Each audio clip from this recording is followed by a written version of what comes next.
Meu irmão, o mundo está mudando numa velocidade tão acelerada que chega a ser assustador.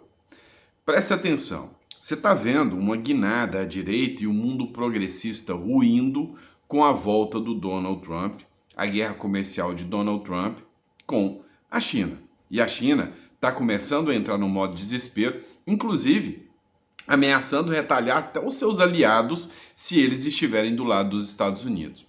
A guerra comercial já começou. Esperemos que só fique no lado comercial. Agora, outros pontos também vêm mudando. A morte do Papa vai abrir um novo precedente. Estão querendo colocar um novo Papa agora conservador, de direita. E os bilionários? Os bilionários eram todos de esquerda. O Elon Musk, até pouco tempo atrás, era apoiador das pautas progressistas. Depois que o Elon Musk veio o Mark Zuckerberg, que mandou a doida também. O Mark Zuckerberg, que é o dono do Facebook, uma potência também, já disse que não quer saber mais desse negócio de progressismo, de esquerda, e está do lado do Donald Trump. Junto com ele veio o Bezos, veio muitos outros, né? O fundador da Amazon, que eram da galera da esquerda e passaram para o lado da direita. E não para por aí. Presta atenção. Existia um projeto, um plano para a nova ordem mundial que todo mundo falava, né? Que eram os progressistas, o Conselho Progressistas e o Davos, né? O Fórum Econômico Mundial, onde um monte de velho filantropo, né? Que escondia todas as suas coisas obscuras por debaixo do tapete e ficava pagando de salvador do mundo, ficava lá comandando o mundo e controlando o mundo com as pautas progressistas de esquerda. Pois é, hoje as pautas progressistas também começam a ruir e o Fórum de Davos começa a dar os seus primeiros sinais de fim. Ou seja, a esquerda está afundando, está definhando de vez. E nós não vamos falar só disso também não. Nesse editorial ainda também, vamos falar de grandes nomes que podem ruir. Olha só, o desembargador Sebastião Coelho, que é o advogado do Felipe Martins, disse que grandes nomes irão cair.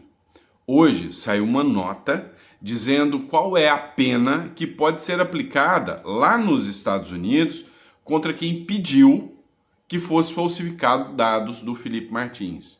Meu amigo, a pena é ainda pior do que os crimes do 8 de janeiro, do que as penas aplicadas ao 8 de janeiro aqui. Rapaz, parece que tem gente no Supremo que está preocupado com isso. Pode ter certeza, tá bom? Tudo isso é parte do nosso editorial e a gente vai tratar de várias outras pautas com vocês. Só não esqueçam de se inscrever no canal, tá? Deixa o dedão no like aí, isso é muito importante, tá? Isso faz com que o YouTube entenda a relevância. Tem muita gente reclamando que não está recebendo a notificação dos vídeos. Está tendo que entrar, procurar e não está achando os vídeos. Então, se você compartilhar, ajuda o YouTube a entregar para essas pessoas. E a gente tem a nossa meta de 2 milhões de seguidores, né? Então, eu sei que você consegue chegar lá com a gente. Mas bora começar? Vamos lá. É o seguinte, viralizou um vídeo sobre o Sebastião Coelho falando, né, do impacto que o caso Felipe Martins terá. O Felipe Martins é foi assessor do Bolsonaro. Um rapaz jovem, né? Um rapaz criado, vamos dizer assim, com uma certa fartura, né? Um menino, um Enzo da vida, como disse o Gustavo Gaia. E o ministro Alexandre de Moraes viu nele a possibilidade perfeita de pegar esse filhinho de papai, espremer ele para que ele pudesse fazer uma delação premiada. Acontece que o rapaz é mais corajoso do que muito tenente-coronel aí, como o Mauro Cid, que até tremeu na frente do Moraes. E ele não delatou nada. Só que depois de 6 meses preso, foi colocado até em solitária, descobriu que a base da sua prisão, que ele ainda permanece preso, agora domiciliar, mas ainda está preso, mas que a base da sua prisão foi um documento possivelmente falso lá nos Estados Unidos. Acontece que agora o governo, ou melhor, a justiça norte-americana está investigando quem pediu para inserir esse documento falso lá nos Estados Unidos. A mando de quem? A ordem de quem? E aí é óbvio que todo mundo relembrou o lance do use a sua criatividade, né? Lembra disso? Pois é. Então, todo mundo relembrou a hipótese de algum dos assessores do próprio Alexandre de Moraes ter feito isso. É o que a oposição aposta. O Sebastião Coelho fez esse vídeo aqui, dizendo, olha, a gente já tem provas e autoridades grandes vão cair. Presta atenção. O caso do Felipe Martins derrubará autoridades aqui neste país. Derrubará autoridades aqui neste país. Nós temos mais uma informação do relacionamento familiar de uma pessoa da OEA com policiais, que eu estou só deixando a dica, não é? Só deixando uma pista, mas que nós temos bala na agulha, nós temos e muita.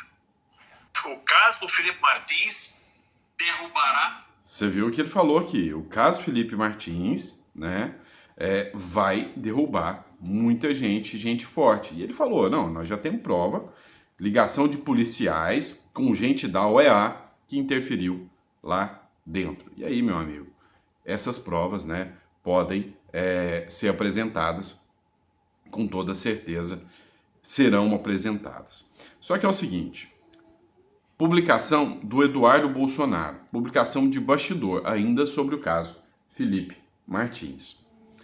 A falsificação da entrada de Felipe Martins nos Estados Unidos, que Moraes usou de desculpa para prender Felipe e torturá-lo até inventar uma delação contra Jair Bolsonaro, é um crime passível de 25 anos de cadeia pela lei americana.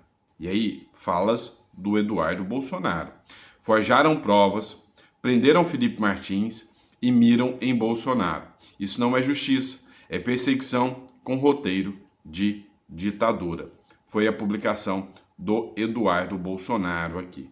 E aí, meu amigo, é óbvio que esse caso do Felipe Martins está gerando preocupações no Supremo Tribunal Federal, até porque o ministro Alexandre de Moraes continua dando decisões aqui no Brasil arbitrárias. Olha só, é impossível você ser condenado pelo crime que outra pessoa cometeu ou pelo descumprimento de outra pessoa. Vamos lá. O Felipe Martins vai ser julgado hoje, no julgamento de um suposto plano de golpe. Nesse suposto plano de golpe, o Felipe Martins pediu ao ministro Alexandre de Moraes para poder acompanhar o julgamento seu. Olha só, teve que pedir para poder acompanhar o seu próprio julgamento, porque ele está lá em Curitiba, preso, né? Ou seja, prisão domiciliar. Foi autorizado. Só que o próprio advogado do Felipe Martins, o Sebastião Coelho, ele gravou um vídeo onde aparecia o Felipe Martins. O Alexandre de Moraes aplicou uma multa de R$20 mil e ameaçou prender o Felipe Martins. Isso porque ele apareceu num vídeo de terceiro. Até que meio de forma irônica, né, a defesa do Felipe Martins pediu o seguinte, olha, eu peço ao ministro que entenda que eu estou indo no julgamento e que caso alguém me filme ou tire foto, que eu não possa ser penalizado novamente.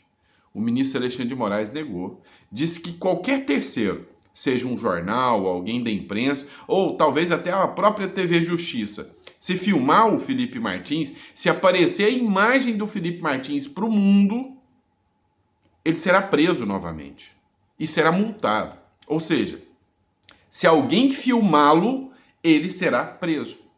Como assim? Isso não faz o menor sentido. O André Marsiglia, que é constitucionalista, ele escreveu o seguinte: analisei a nova decisão de Moraes sobre comparecimento de Felipe Martins a seu julgamento e é juridicamente errada e lamentável. A defesa pede, dentre outras coisas, que Moraes flexibilize a decisão anterior para Felipe Martins não ser punido caso sejam feitas imagens suas pela imprensa durante o julgamento. A defesa pede, no mínimo, o óbvio e o cuidado se justifica por Felipe já ter sido multado ao aparecer mudo em um vídeo do seu advogado. No entanto, nessa nova decisão, Moraes ignora o pedido da defesa e reforça, abre aspas, não deverão ser realizadas ou divulgadas imagens do julgamento ou de seu deslocamento, mesmo que por terceiros, sob pena de multa e conversão imediata em prisão. 4.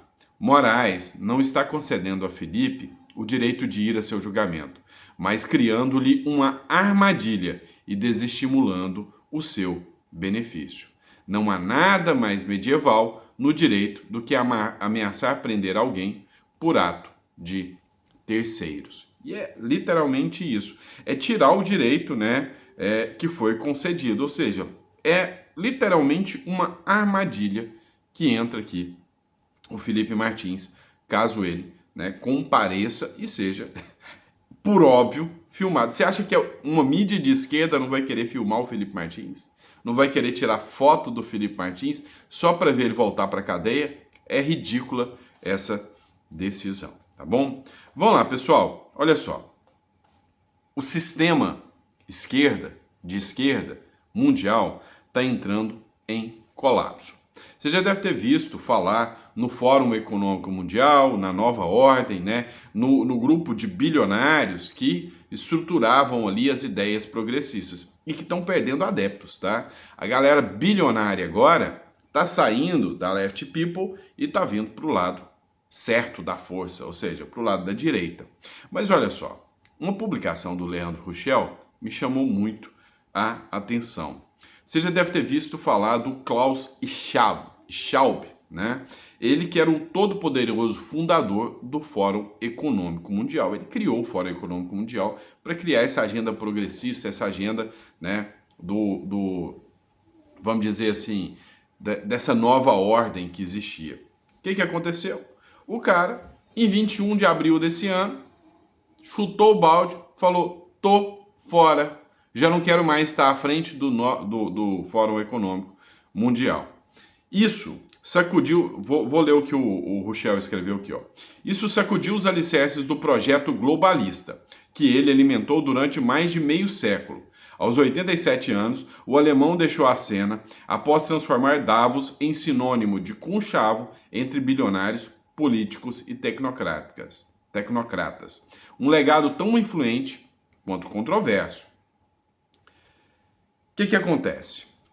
Ele, ao desistir agora, ele mostra fraqueza. É mais ou menos como o que acontece no STF, que, sabe, mostrava toda a sua força, todo o seu poder, de repente começou a cair na mira da imprensa, né? Começou a cair na mira da imprensa, na mira da oposição, na mira internacional, comprou briga com a Espanha, comprou briga com os Estados Unidos e começa a perder, né, a credibilidade que outrora existia.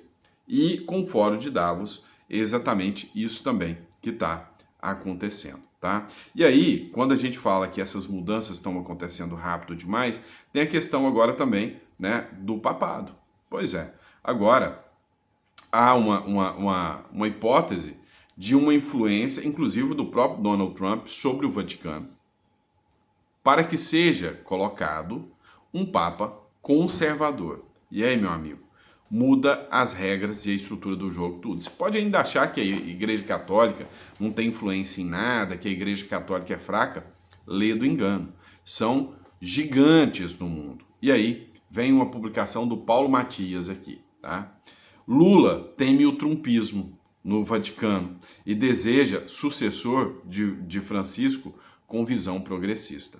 Ou seja, o Lula quer um novo mandato, uma nova gestão de alguém progressista, de alguém de esquerda. O Papa está recebendo uma enxurrada de críticas, dizendo que é um Papa comunista, que era um Papa que deturpou a Igreja Católica. E cá entre nós, ele não fez muito bem para a Igreja Católica, não. Pelo menos na minha visão, eu acho que ele politizou demais para o lado da esquerda e deixou a Igreja Católica, assim, um tanto quanto descredibilizada quanto a sua gestão. O presidente Lula está na torcida para que o próximo Papa não seja um conservador. O atual mandatário brasileiro disse a alguns aliados que gostaria que o conclave escolhesse alguém com ideais próximos aos do Papa Francisco. A esperança de Lula reside no fato do argentino ter nomeado mais de 80% dos cardeais que participarão do processo de escolha. Vocês entendem, né, que a jogada da galera aqui é que, assim, exatamente como a esquerda faz, ele foi escolhendo, né, escolhendo pessoas que darão, né, continuidade ao exercício do próprio, né, esquerdismo do Papa. Só que parece que não é bem assim.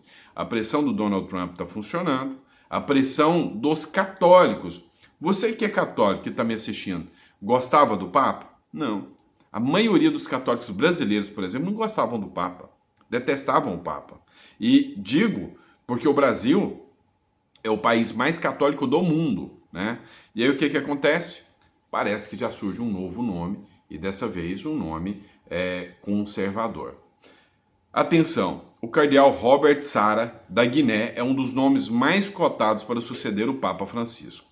Conhecido por sua postura conservadora, ele defende a liturgia tradicional e os valores doutrinários da Igreja. Pois é, então foi a publicação da Jovem Pan aqui, tá? Que mostra que pode ser, sim, que venha um nome conservador, né? Sobre conservador. Ó, vamos lá. Outra matéria que eu quero tratar com vocês aqui é como que o Brasil está sendo reconhecido no mundo, né? A Transparência Internacional, ela começa a fazer críticas ao Brasil depois que o governo Lula voltou. Só coincidência, tá? De que o Brasil está se tornando um antro de impunidade e corrupção. O caso da primeira-dama, lá, a ex-primeira-dama do Peru, que fugiu aqui para o Brasil, escancarou, sabe? Assim, na lata, escancarou que o Lula só está passando pano para corrupto. Inclusive, que o Lula passou pano para um companheiro, né, de ações, para uma companheira de ações. Inclusive, o Brasil está virando símbolo de impunidade em relação à corrupção. Dá uma olhada aqui, uma publicação que foi feita na Jovem Pan, dá uma olhada, ou CNN, não lembro, sobre o caso aqui, tá? Vale a pena a gente conferir. A ONG Transparência Internacional criticou o Brasil e afirmou que a corrupção foi normalizada no país. As declarações foram feitas em uma publicação nas redes sociais, logo após o deputado aliado do governo, André Janones, confessar rachadinha em seu gabinete e firmar um acordo com a Procuradoria-Geral da República para devolver pouco mais de R$130 mil à Câmara de forma parcelada. Sem citar nominalmente o parlamentar, a entidade afirmou que o crime de peculato agora foi apelidado carinhosamente de rachadinha, onde um representante do povo confessa essa prática e, ao invés de ir preso, ganha o chamado Sweetheart Deal da PGR. Na tradução, nós poderíamos chamar de um acordo doce ou acordo de doçura. Por fim, a Transparência Internacional também criticou o atual governo, afirmando que a palavra corrupção só é pronunciada por seus integrantes para criticar o seu combate. O Brasil, há tempo, vem sendo conivente com a corrupção. E isso é um desastre político e moral. Cada vez mais, a imoralidade dos corruptos se tornam cenas corriqueiras, que vêm sendo atestadas não só pela ONG Transparência Internacional, pelo ranking das democracias da revista Economist, pelo projeto do World Justice Project, que mostra a nossa justiça como uma das mais corruptas do mundo. Tudo isso mostra o seguinte: este é um país que vem passando pano para a corrupção, onde a justiça solta corruptos confessos, onde a Procuradoria-Geral da República faz acordo de peculato, como bem lembrou agora a entidade, chamada de rachadinha. E essa banalização da corrupção é um atentado político e moral contra as instituições brasileiras. Quem poderia imaginar que isso aconteceria no governo Lula, hein? Caramba, pegou todo mundo de surpresa. Ninguém imaginava ou acreditava qualquer possibilidade de corrupção aqui no Brasil com o retorno do governo Lula, né? De forma alguma. Você acreditava nisso? Tenho certeza que você foi pego de surpresa, né? Contém ironia. Vamos lá, pessoal. Passando, né, tudo isso aqui, Na delação ao Ministério Público, dá uma olhada só. Agora, a gente colocou uma publicação que foi feita pela revista Oeste, e nessa publicação ele falou do impacto do Hezbollah aqui no Brasil e na América Latina todinha. Mais de 400 líderes de grupos de terror vieram para o Brasil. O que acontece? Acontece que ficou agora escancarado que o governo já sabia disso. Israel já havia feito essa denúncia da vinda de grupos, né, extremistas lá do terrorismo para cá, e o governo simplesmente ignorou. Olha só essa matéria do R7 que eu trago para vocês agora. Na delação ao Ministério Público, Vinícius Gritzbach revelou quem estava por trás das fintechs ou instituições digitais que teriam sido usadas pelo PCC para lavar dinheiro do crime organizado. Quem figurava lá como sendo os proprietários era Rafael Maeda. Rafael Maeda, o Japa, é um integrante da facção que foi assassinado na disputa por poder. Gritzbach também indicou que o sócio de fato de uma dessas fintechs, a Go Bank, é o policial Silas Elias Júnior, preso no fim de fevereiro numa operação do Ministério Público Paulista e da Polícia Federal. O Jornal da Record teve acesso a esse documento, que é um alerta do Ministério da Defesa de Israel às autoridades financeiras internacionais. O comunicado identifica a carteira de criptomoedas usada pelo grupo terrorista libanês Hezbollah. O Ministério Público de São Paulo descobriu que o Go Bank mantinha o equivalente a quase 500 milhões de reais nessa mesma carteira. Na delação ao Ministério... Vocês entenderam isso aqui? O governo de Israel, o Serviço de Inteligência de Israel, chegou a alertar que os grupos criminosos aqui do Brasil, PCC, Comando Vermelho, estão sendo financiados por um banco, e esse banco tem dinheiro de um grupo de terror lá do Oriente Médio, o Hezbollah. Grupo esse que foi noticiado ontem, que mandou para o Brasil mais de 400 lideranças. Por quê? Porque aqui no Brasil eles não são tão perseguidos e mirados quanto lá no Oriente Médio, né? Eles não são tão direcionados às investigações, porque lá os Estados Unidos já estão de olho. Para cá, ainda, né, por se acreditar numa imparcialidade do Brasil, né, não há essa investigação. E aí começa a se perceber que grupos como o Trem de Aragua, grupos como o próprio Hezbollah, começam a vir aqui para o Brasil também. E aí, meu amigo, daqui para frente é só para trás, né? Ou seja, o crime organizado está tomando conta do Brasil e, sem sombra de dúvidas, a gente começa a perceber que a gente está indo no caminho, né, literalmente no caminho de um narco-estado ou de um estado de terror, o que é pior ainda, né? Daqui a pouco o Brasil vai ser lembrado como Colômbia, né? A época da Colômbia do Pablo Escobar lá, né? Triste e tenso demais essa situação. Vamos lá. A última publicação que eu vou colocar para vocês, ontem eu fiz uma publicação sobre a questão do Bolsonaro apresentar o seu sucessor. Ele, do hospital, deu uma entrevista ao César Filho. E aí ele falou sobre a questão de seu sucessor, de nomear alguém. E eu comentei com vocês se não seria o caso do Bolsonaro já deixar um nome, né, já deixar algo listado para que, caso aconteça alguma coisa com ele, as pessoas saibam como conduzir. Olha só um trecho dessa entrevista aqui.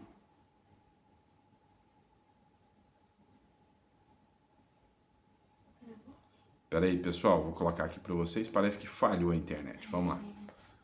O senhor realmente ser candidato, e se o senhor não for, realmente existe um prazo limite para que isso aconteça, para que o senhor possa se declarar candidato ou apoiar um outro nome da direita? Quando está no momento, eu registro minha candidatura no último momento. O TSE tem pouca semana para decidir. Eu acredito que até lá estejam movimentando multidões pelo Brasil.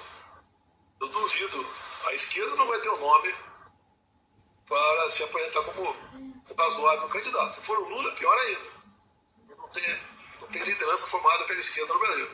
Do nosso lado direito tem bons nomes por aí, não vou citar nenhum nome deles, né? Tem bons nomes, mas cada um dentro do seu partido deve cavar seu espaço. Então esses candidatos têm que começar a rodar pelo Brasil. Fazer realmente o seu trabalho para ganhar a simpatia, a confiança da população. A população não quer, a maioria da população não quer outro nome direita que não seja Jair Messias Bolsonaro. E pode ficar. O senhor realmente ser candidato, e se o senhor... Pois é, aqui ele bate em cima do martelo de que será o candidato, né? Ele aposta que até o lançamento da sua candidatura, o TSE tem algum tempo para resolver. Tem a questão do Cássio Nunes ser o presidente do TSE, a gente não pode esquecer disso, né? Que pode ser feito um pedido liminar autorizando sua candidatura, e o Cássio Nunes pode acatar esse pedido liminar. reconhecendo como ilegal a sua inelegibilidade. E aí é óbvio que isso vai ser revisto depois, mas até lá as eleições já aconteceram. Bolsonaro pode ter a vitória e aí, né, tirar um presidente do poder eleito seria criar uma crise institucional muito grande. Talvez por aí também não se crie uma crise institucional agora com o impeachment do Lula, né? Então, para depois, caso aconteça alguma coisa, Bolsonaro ainda se mantenha firme. Cara, eu não duvido de mais nada na política depois do que eu vi, tá? Eu tô vendo o Centrão totalmente guinando pro lado do bolsonarismo. O Centrão tá abrindo mão da esquerda completamente. Essa semana, o Lula ofereceu um ministério para União Brasil, depois que saiu o ministro que foi aí indiciado por corrupção, né? Saiu um ministro, o Lula ofereceu um ministério para União Brasil, a União Brasil falou, não quero estar com você, não quero estar vinculado à sua imagem mais. Ou seja, parece que a casa do Lula, da esquerda, está caindo. E depois, de certa forma, acho que é só o Bolsonaro falar, vota no cachorro caramelo, que o caramelo ganha do Lula, né? Se for o Lula, como disse o Bolsonaro, melhor ainda, né? Vamos lá, vamos torcer para que o Bolsonaro seja certo e que a gente não tenha mais o Lula a partir de 2027, tá bom? E é isso, fiquem com Deus e eu vejo vocês no próximo editorial. Grande abraço.